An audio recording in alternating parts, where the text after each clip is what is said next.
तसंच माती मुरवा लागन, पाणी जिरवा लागन तेव्हाच पाणी नाणी घेत. थेंब किती होते तरी वर्ष लागतील ते दाल.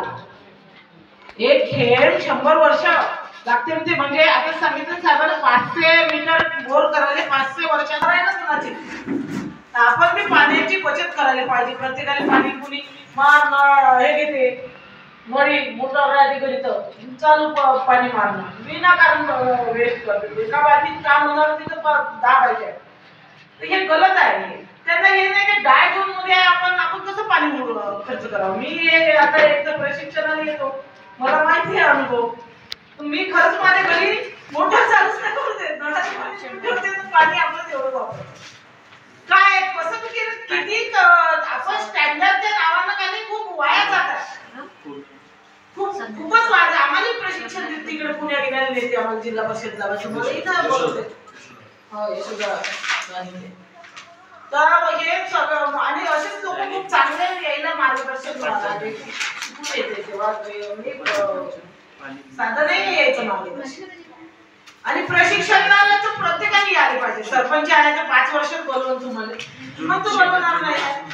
आणि आपलं पद आहे आणि खरोखर पद कुणाच्या नशिबात नाही. राजा बनलो आहे आपण. समजा आता तुम्ही गावचे राजेच आहे तर आपण राजा बनलाय तर आपली प्रजा कशी सुखी होईल. आपला मुलगा कसा सुखी होतो आपण हे पाहतो ना. आपला मुलगा काय सुखी होईल, कोणतं शिक्षण दिलं पाहिजे, का केलं पाहिजे हे डोक्यात चाललं पाहिजे. सध्याच आहे आता ह्याच्या जलजीवनचा आहे. त्या जिल्हा परिषदमध्ये कायदा बनते ना, काय केलं पाहिजे.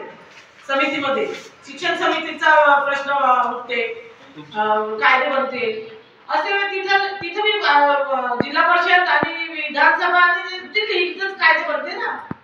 तर हे कायदे बनते तर हे राजाच आहे आपण. तर म्हणून राजासारखं आपली प्रजा म्हणजे आपली मुलाची जेवढी केअर घेतो तेवढी केअर घ्यायला पाहिजे.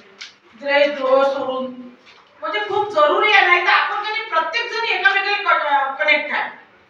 आज बघा मुलं कोणाला कोणचं घर कसं राहते. एखादं घर मी आणि माझी मुलं पण आपण त्याला माहित नाही समोर मुलगी आणायला लागते दुसऱ्याच्या घरून.